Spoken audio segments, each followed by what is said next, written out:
So I feel like girls in their early 20s should listen to this. Please be very stingy.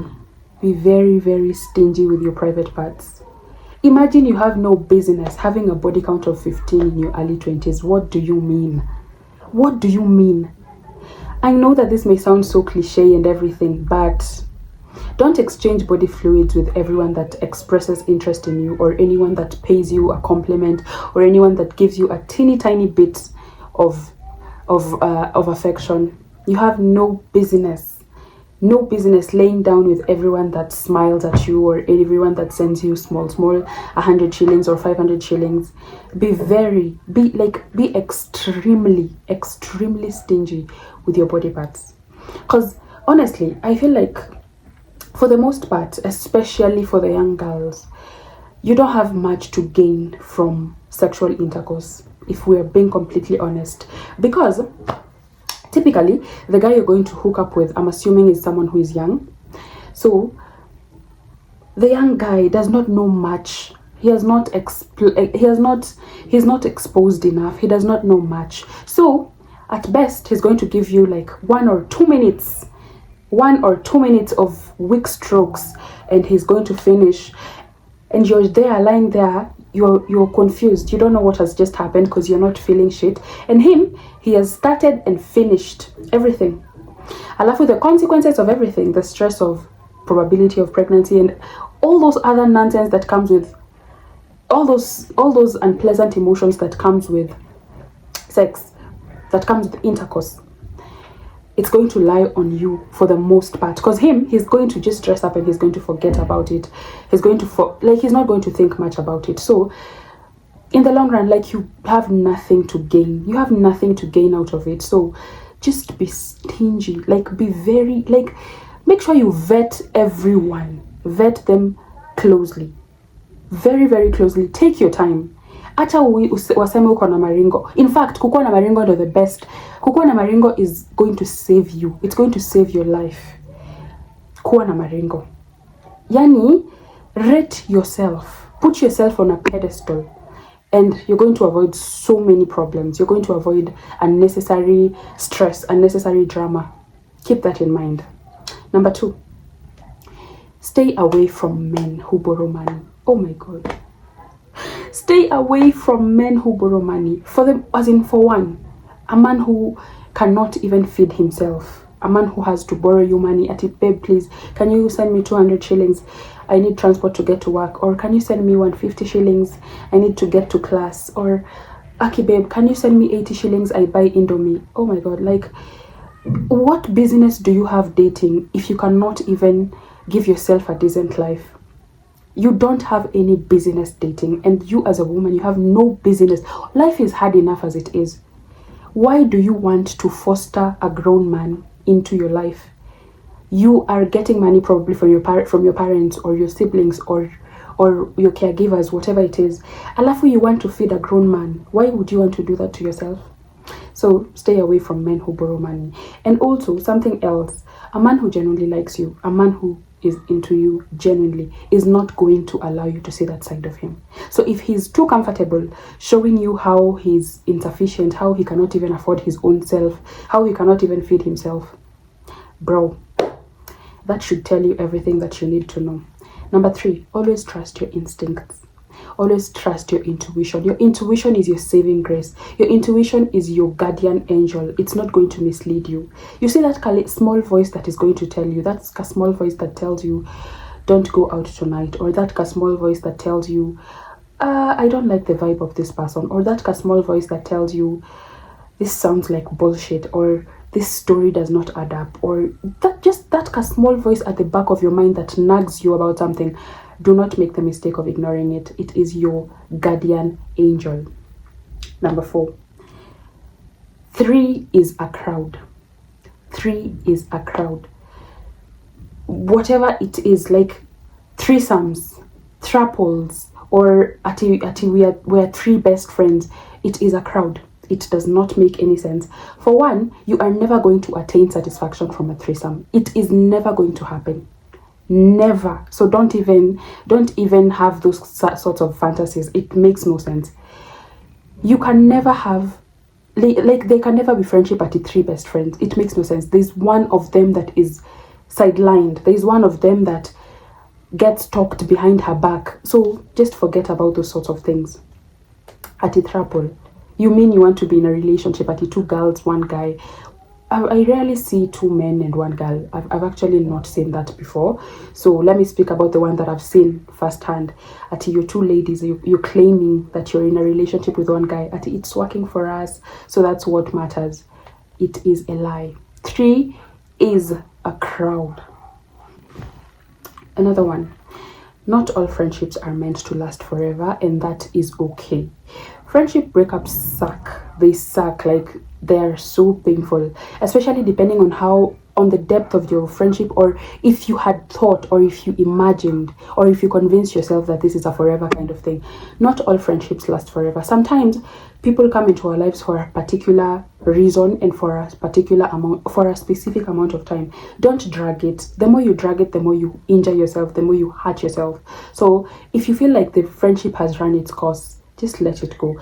But also, that does not mean that if someone messes up just kidogo, you cut them off or anything. No, I'm not saying that. It depends. Use your discernment to analyze the situation. Of course, there are some mistakes that are unforgivable. There are some things that if someone does to you, I would say cut them off immediately. But then you have to have the discernment and the understanding to know, to weigh, you don't have to cut them off immediately, depending on the situation, like I've said, but not all friendships are meant to last forever. Something else. People will always treat you exactly how they feel about you. So, if you're always asking yourself, why does this person treat me like this? Or why does this person always speak to me like this? Or why is this person so inconsiderate of my emotions and my feelings? Or why is this person why does this person never think about me before they do something or before they say something? You see, that those feelings, those questions that you're asking yourselves, the answer is in the questions. Everyone is going to treat you exactly how they feel about you. So if you feel like they treat you like they don't care, that simply means that they do not care. If you feel like they treat you like you are worthless, that means they think that you are worthless. It does not necessarily have to mean that you are in fact worthless, but that's how they feel. So don't make excuses for someone.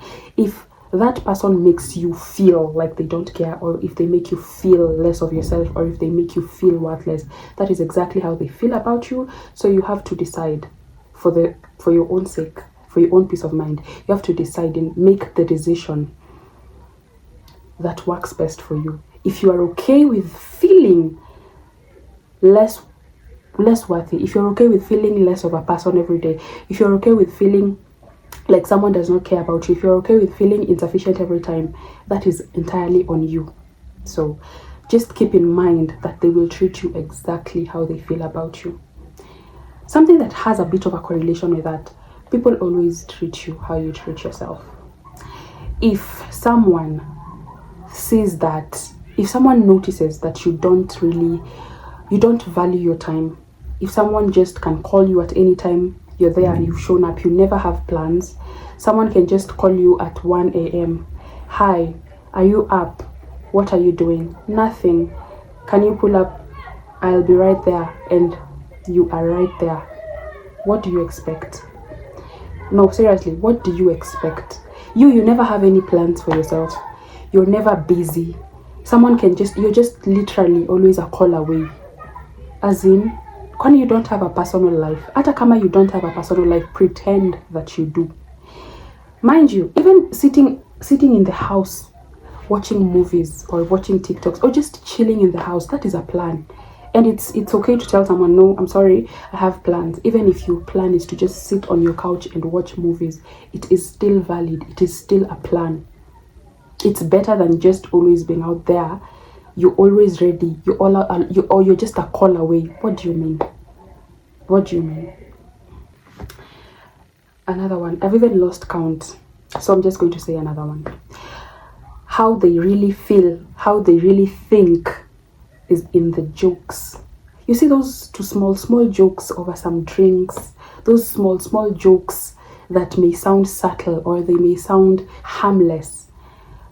There's information in there. And if you're smart enough, that's why you should always pray for the spirit of discernment. The spirit of discernment is going to help you a lot. Pray for like wisdom. As in, just usikwe tu kafala fulani. How someone thinks and how someone feels about you, they're going to hide it. They're going to disguise it in the jokes. Someone just jokes about something and you're like, it was just a joke. It was on a light note. Kwani haujui jokes? That is exactly how they feel about you. So do whatever you will with that piece of information. Leave that friendship at the first sign of jealousy. The first sign of jealousy, imagine, just leave it. Even the Bible says that jealousy is a form of witchcraft. Jealousy is a very dangerous emotion. It's a very dangerous emotion, especially for people who, okay, jealousy is a natural thing. It happens.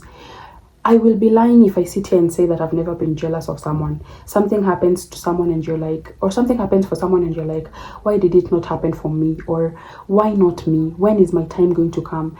Those are emotions that happen. It's normal. I'm not trying to demonize the emotion. Whatever you do because of that emotion is the determinant of the whole thing. If you're going to do something vile or evil as a result of the emotion of jealousy, then you're a jealous person. You're a weirdo. But if you can suppress that jealousy and be like, I'm good for her or good for him or whatever, my time is coming, it's okay, then that is okay, because that's an emotion that is going to creep up every once in a while. Lakini, a friend who is jealous of you will know no boundary. They will sabotage you based on personal experience. I have experienced some emotions, and most of these things happened when I was quite young.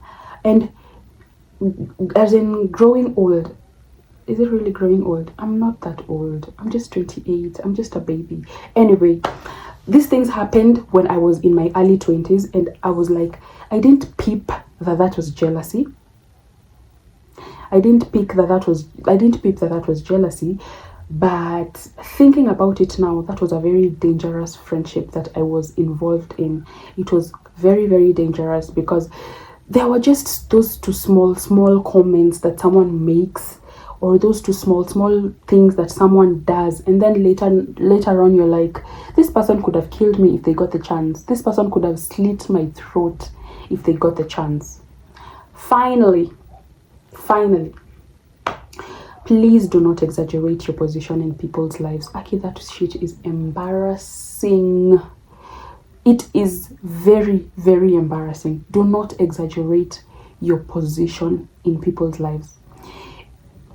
As in, if someone is, how do I say it? Like, just treat people how they treat you. Do not overstep. Usi feel the need to overdo anything. Don't feel the need to you are enough. Most of the time, the need to overplay your role in people's lives usually comes with you doubting yourself, self-doubt, and feeling like you're not enough. So you have to do things. You have to overdo things. But I'm here to tell you, you are enough. You do not have to overdo anything. You are enough and you're sufficient just as you are. Just do things just do it the way they are doing you. Do them as they do you. Exactly. Just do them as they do you. Something else that I forgot to mention. Aki, imagine you have no business chasing that man. Please do not feel like you have to go do things for that person or clean you every weekend. Imagine you're in school Monday through Friday, you have classes, and then there you are over the weekends. You are going to insult your parents or you're going to insult your family, acting like you're not loved at home. Ndio where you're going to wash that man's house, you're going to wash that man's clothes. Unaenda unampikia hadi chapati, unaenda unamfanyia meal prep, you leave the fridge. Bro, Aki, guy, kwani they don't love you at home? And if they don't, Aki, I am very, very sorry, but you can actually love yourself enough to say that, hey, Monday through Friday you have classes or you're busy. Even if you're not busy, You have no business trying to prove to that person ati you are ati ni wewe, you are wifey material. So you have to, someone who says your worth will see it. Wewe kama you're just sitting there, you're just sitting pretty, you're doing nothing. Someone who says your worth will see it regardless. You don't have to try to prove it to anyone. You don't have, let me tell you one thing about a man who likes you. You will not have to even raise a finger. Imagine you don't even have to raise a finger. You just have, all you have to do is to exist, and he will worship the ground you walk on. All you have to do is to just be there, just exist, and he is going to worship the ground you walk on. But if you feel the need to overdo things just to prove to this man that it is me, I am worth it. You see, I am worth it. You see, I wash your clothes. Utapigwa na butwa. That is all for me. So please hit the subscribe button if you have not already. Like, comment, share, and I'll see you on my next one. Goodbye.